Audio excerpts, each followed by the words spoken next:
صلی علی رسول الکریم اما بعد فاعوذ باللہ من الشیطان الرجیم بسم اللہ الرحمن الرحیم قل ان کنتم تحبون اللہ فاتبعونی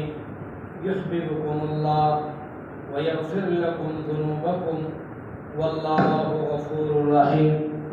صدق اللہ العظیم۔ درود شریف پڑھ لیں۔ اللہم صلی علی سیدنا و مولانا محمد وعلی آل سیدنا و مولانا محمد وبارک وسلم علیہ۔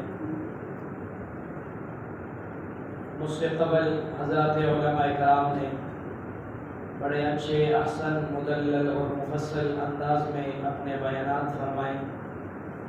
میں فقیر صرف حضرت جی کے حکم کی تعمیل کرتے ہوئے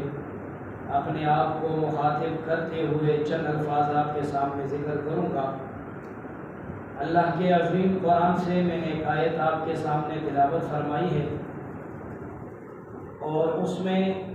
ہمارے آنے کا مقصد واضح ہو رہا ہے۔ جس نیت اور مقصد کے لیے ہم کراچی سے چل کے ٹنڈو آدم اس علاقے میں آئے ہیں وہ یہی ہے کہ ہمیں اللہ مل جائے، اللہ سے ہماری محبت ہو جائے۔ تو میرے رب نے ہمارے لیے آسانی فرما دی اور میرے رب کو پتہ ہے، اس کے علم میں تھا کہ میرے بندوں کو اس بات کی ضرورت پیش آئے گی، تو میرے اللہ نے وہ اس آیت کے اندر واضح فرما دیا کہ میرے محبوب پیغمبر قل فرما دیجیے اپنی امت سے ان کنتم تحبون اللہ، اگر تم مجھ اللہ سے محبت کرنا چاہتے ہو، میرے قریب آنا چاہتے ہو تو فاتبعونی، میری اتباع کرو، یعنی میرے محمد رسول اللہ کی اتباع کرو۔ اور جب میرے اللہ کے رسول کی اتباع تم کرو گے اور اس پہ چلو گے تو یحببکم اللہ، میں اللہ کی محبت تمہیں ویسے مل جائے گی، اچانک تمہیں پتہ بھی نہیں ہوگا اور تمہارے دلوں میں آ چکا ہوں گا۔ میرے محبوب پیغمبر صلی اللہ علیہ وسلم سے پھر میرے رب نے مزید تفصیل فرمایا، اے میرے محبوب اپنے امت سے کہو وما آتاکم الرسول،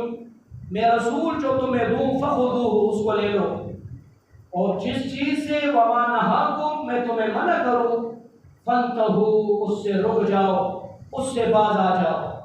تو محمد رسول اللہ صلی اللہ علیہ وسلم جو ہمیں دے اور جن چیزوں سے ہمیں منع کرے، تو پھر میرے رب نے اس کی مزید تفصیل اپنے قرآن مجید میں ذکر فرما دی، فرمایا والذین یمسکون بالکتاب، یہ وہ امت ہے میرے محمد رسول اللہ کی جو میرے کتاب کو مضبوطی سے پکڑتی ہے۔ مضبوطی سے پکڑنے سے مراد اس قرآن کو پڑھتی ہے، پڑھنے کے بعد اس کے ایک ایک لفظ کو سمجھتی ہے، سمجھنے کے بعد اس کو اپنے عملی زندگی میں لاتی ہے۔ تو فرمایا انا لا نضيع اجر المصلحین، پھر میں اللہ اصلاح کرنے والوں کا اجر ضائع نہیں کرتا۔ ہمارا یہ بھاگ دوڑ، یہ جدوجہد، یہ محنت، یہ کوشش، یاد رکھنا یہ ضائع ہونے والا نہیں ہے، بلکہ میرا رب اس کے ایک ایک سیکنڈ پہ مجھ اور آپ کو اپنے اجر عظیم کے موسم برسات کی طرح ہم پہ برسائیں گے، اور اس کے لیے ہمیں محمد رسول اللہ صلی اللہ علیہ وسلم کی اتباع کرنے کی اشد ضرورت ہے، اور اس اتباع تک پہنچنے کے لیے ہمیں اپنے شیخ اور مربی کا صحبت لینا بڑا اہم ہے۔ یہ جو ہم بیعت کا ہاتھ اپنے شیخ کے ہاتھ میں دیتے ہیں، یاد رکھنا یہ صرف شیخ کا ہاتھ نہیں ہوتا، یہ ہاتھ پہ ہاتھ چلتے چلتے 1450 سال کے بعد امت کا سب سے افضل ترین شخصیت خلیفہ بلا فصل حضرت سیدنا ابو بکر صدیق رضی اللہ تعالی عنہ کا ہاتھ سامنے آتا ہے نقشبندی سلسلے کا،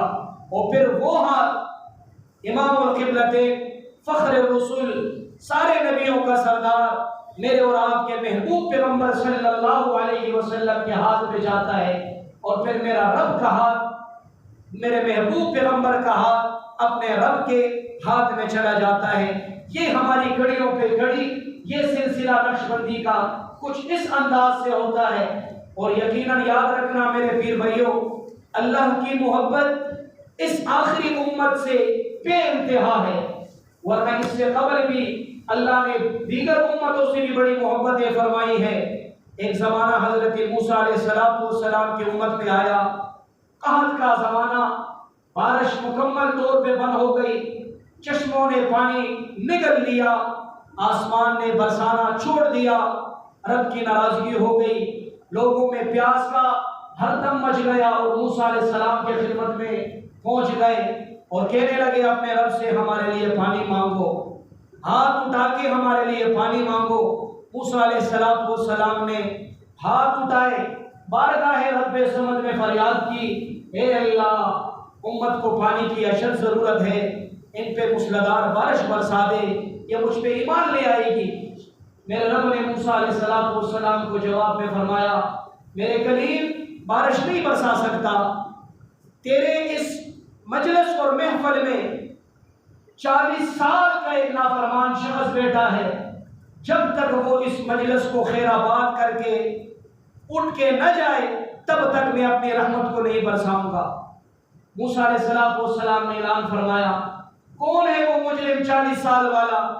اس مجلس کو چھوڑ کے چلا جائے، بارش برس جائے گی۔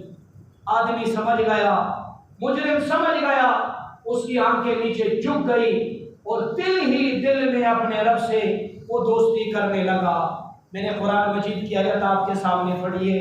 اور اس میں اللہ یہی فرماتا ہے کہ یغفر لکم ذنوبکم، میرے محبوب پیغمبر کی اتباع کرو گے تو تمہاری گناہ بخش دوں گا۔ اس موسیٰ علیہ السلام کی امتی نے اپنے رب سے دوستی کا دل ہی دل میں ہاتھ بڑھایا، یا اللہ رحم فرما دے، کرم فرما دے، اس مخلوق کے سامنے اگر میں شرمندہ ہو گیا، یا اللہ میری تو اس علاقے میں، اس جگہ میں پھر رہنے کا کوئی ٹھکانہ ہی نہیں ہوگا، میرے ربا دوستی کرنا چاہتا ہوں، مجھے دوست بنا لے۔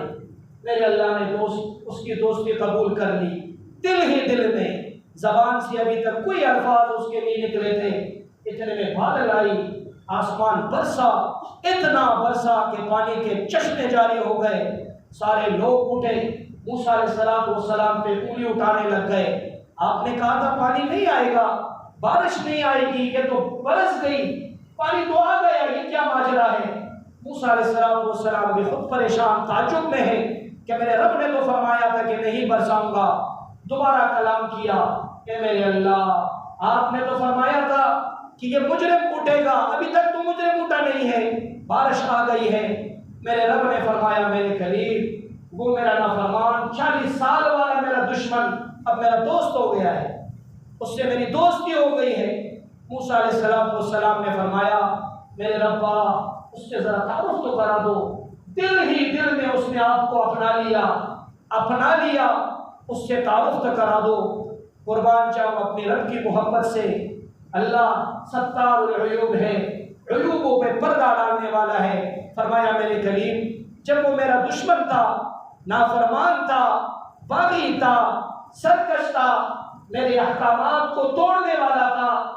تب تک میں اس پہ پردہ بچھایا ہوا تھا، اسے میں نے ظاہر نہیں کیا تم پہ۔ ابھی تو دوست ہو چکا ہے، اب تو کبھی بھی ظاہر نہیں کروں گا۔ یہ ہے ہمارا اللہ، یہ ہے اللہ۔ یہ تو موسیٰ علیہ السلام کی امت ہے، پھر محمد رسول اللہ کی امت سے تو بہت ہی زیادہ محبت ہے۔ تو بہرحال اللہ نے ہمیں وقت دیا ہے، موقع دیا ہے، صحت ہے، اسے ہمیں غنیمت سمجھے اور اس غنیمت کو ساتھ لے کے یقیناً جو یہ ماہوار ماشاءاللہ جو بہترین مجلس کا انعقاد ہوا ہے، تو اسی کے برکت سے حضرت شیخ کی صحبت ہمیں ملتی رہے گی۔ بہرحال اسی پہ اتفاق کرتا ہوں، جو ٹوٹے پھوٹے الفاظ میں نے کہے ہیں، رب العالمین اس پر عمل کرنے کی توفیق عطا فرمائے۔ وما علینا الا البلاغ المبین۔